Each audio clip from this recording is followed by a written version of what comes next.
That the race to the 2023 elections is generating tribal and religious acrimony is not in doubt. Ahead of the elections, the president of the Christian Association of Nigeria, CAN, Daniel Okoh, has urged Christians, leaders, and churches across the country to be non-partisan in election matters. He also urged Nigerians to be properly guided in making the right decision in the next presidential election. This can't just coming back from because the precipice. The impression I got about this association when this political party, the APC, let me say, when they were choosing their presidential, vice presidential candidates, and I was like, there are other political parties running this election. It's just a matter of choice. But the way they kept going on, and some elements within the Northern Christian Association of Nigeria, you know them, some politicians, they seem to be using it for like this. But the president is going neutral now.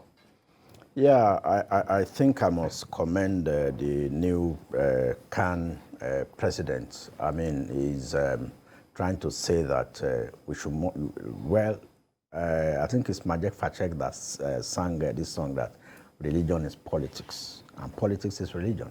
I mean, it's politics is everywhere, even inside religion. Now, he's trying to say that, come, let's keep an open heart. Muslim, Christian, Muslim, in whatever.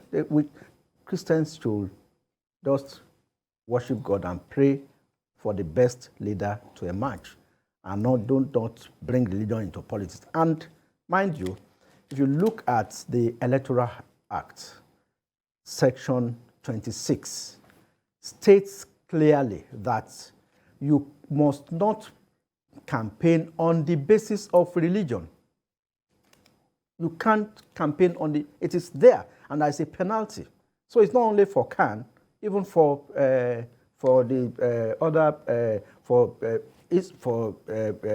Islamic, for Muslim followers, and also for the Orthodox followers.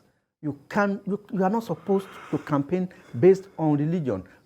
Campaigns are supposed to be issue-based. So you don't go on the altar and say, don't vote for a Christian if you are a Muslim, or don't vote for a Muslim if you're a Christian. So I think it is wrong, and I think I commend the CAN president for coming out clear with this.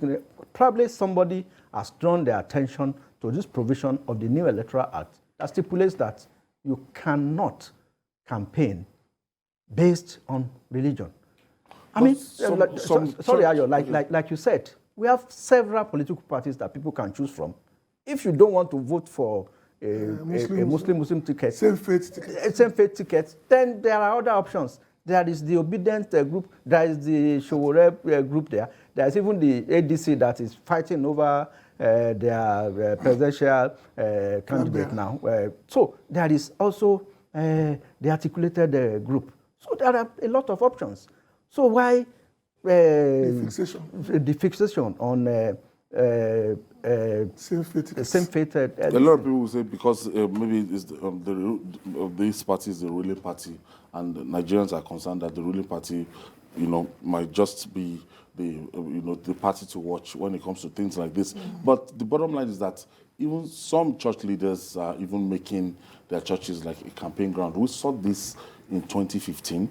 We saw this in 2015. We saw much of this in 2015. We saw it in Okoh.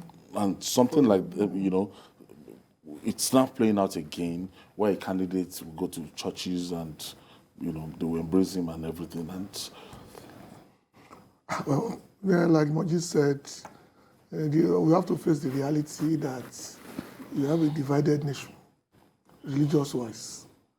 And I'm sure the man just realized that this is a slippery slope to go down because there is no end. It will not take us anywhere. It will not take us anywhere because if you do this, other people will start doing the same thing. And then why would that end up? That means the legitimacy of whoever wins will not be called into question. Meanwhile, the law was very clear that religion is not an issue when it comes to elections. You talk about representation based on where you come from and what you represent, not about religion. So every electoral circle, people bring this thing in, but Nigerians have been able so far to keep it at bay. Whether I'll be able to do it much longer, I cannot say. Because the danger is real. Imagine this scenario. Despite all these things that was done by Khan and some church leaders, let's imagine that the safe ticket wins. What happens? Where would they stand? How would they face the president that emerged from that safe ticket? What would they tell the person that they were doing? Would they tell him that was just campaign now? You've won now. Let's be careful about what we do with religion. Because, like I said, it's a slippery slope. Nobody can tell you where you can get off. But the Christian Association of Nigeria, they also have a kind of right to protect their interest in whoever become the leader of this country. Definitely, they should. I think by doing this, they are saying, followers of our faith, you have that latitude to vote for any candidate of your choice. I've had a deep conversation with a lot of Christian friends, and they are saying that they would vote on the integrity and merit of any of the candidates. But they are not going to vote based on religion. That their own is to, I mean, you don't go to church to preach politics. You go to church to preach salvation, good deeds. Good deed, I believe, is more important than any thing that is written in any of the books. Your goodness to others is the best. And if you have good intention towards your fellow human being, that is greater than any religion. In fact, that is religion itself. Why do you think the politics is so heated when it comes to religion? At a point in time, it was in 1993, it was never a big consideration. It was. Actually, it was a big consideration in 1993. Hope 93, MKO. The only thing that diluted it King was the fact that, as of that time in our history, a southerner was looking likely to win. So a lot of people put aside the religious sentiments to focus on that. Because you know that the constituents of that time will give the advantage to somebody from another part. But Abiola was the first person that ticked all the boxes that can win. So a lot of people now said, okay, fine. For the basis of this alone, let's leave the fact that it's a Muslim ticket and focus on this. Why it's more rampant now, as you are aware, is that our security infrastructure, especially the appointments of this administration, have created the impression that some people are more capable to run our security apparatus than others. And that, to me, is the key element in what is playing out today. It was not like this in 2015, because there was still a balance.